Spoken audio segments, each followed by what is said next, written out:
Saya Samuel. Di sini saya ingin menjawab pertanyaan di dalam tugas tambahan modul 1, praktikum sistem operasi. Yang pertama adalah jelaskan mengapa Anda perlu belajar Linux. Yang pertama, karena Linux itu merupakan sistem operasi yang paling banyak digunakan di dunia server dan cloud computing. Mayoritas server di dunia, termasuk server-server besar di perusahaan seperti Google, Amazon, Facebook, semuanya berjalan di atas Linux. Jadi, sebagai computer engineers, Linux is a must.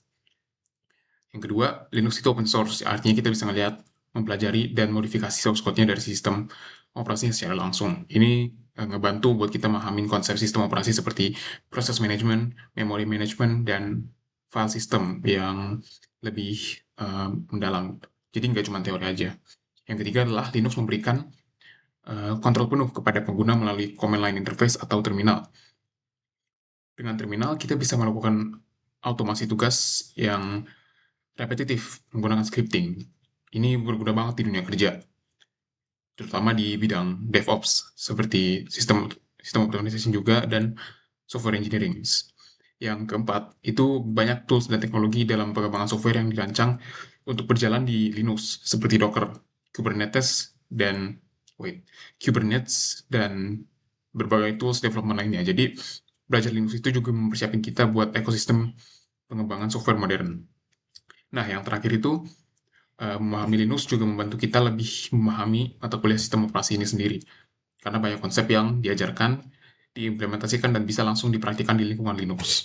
Pertanyaan yang kedua, analisa mengapa saat praktikum menggunakan terminal, walaupun hal yang sama bisa dilakukan melalui graphical user interface.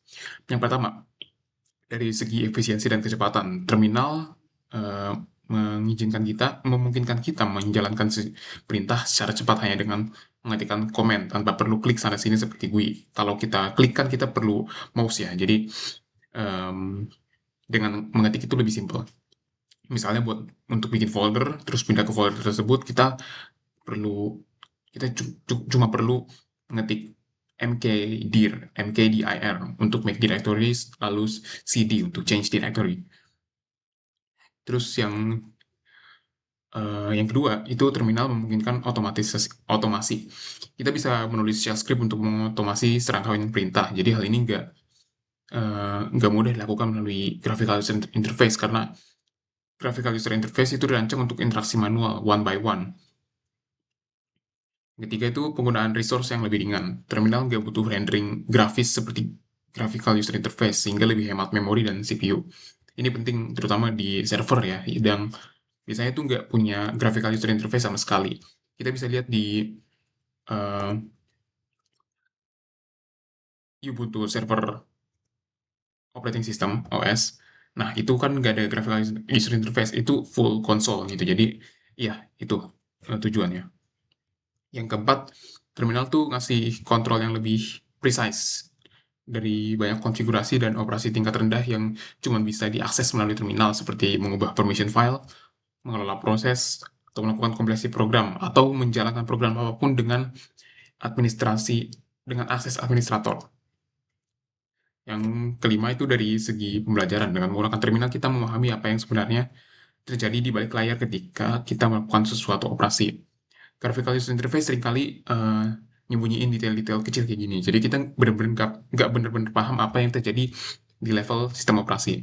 Yang keenam itu kemampuan remote access. Karena ketika kita mengakses server secara remote, biasanya kita hanya memiliki akses terminal melalui Secure Shell, SSH.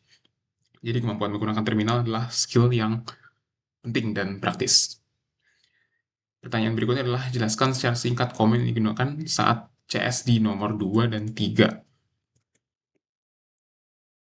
Oh ya, nomor 2 itu membuat file baru. Saya menggunakan command touch, ya itu udah biasa. Kemudian mengedit file tersebut saya menggunakan nano file editor. Udah, itu aja. Tapi sebenarnya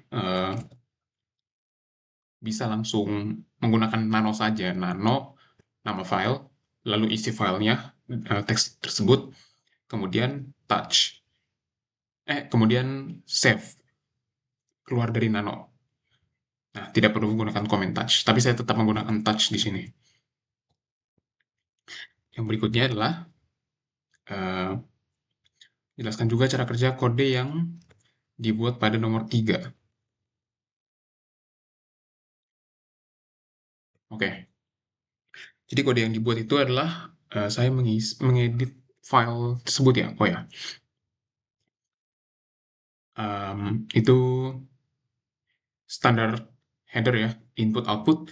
Kemudian main itu fungsi utama, entry point. Kemudian integer n itu variabel, local variable di fungsi main untuk seberapa banyak teks nanti di print. Kemudian printf memasukkan angka n itu seberapa banyak yang saya mau.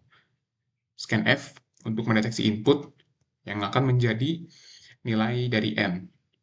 Kemudian for loop, loop sebanyak n kali untuk mencetak teks tersebut. Kemudian return 0 dan fungsi selesai.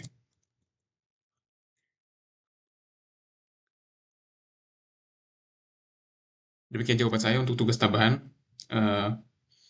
praktikum sistem operasi modul 1. Terima kasih.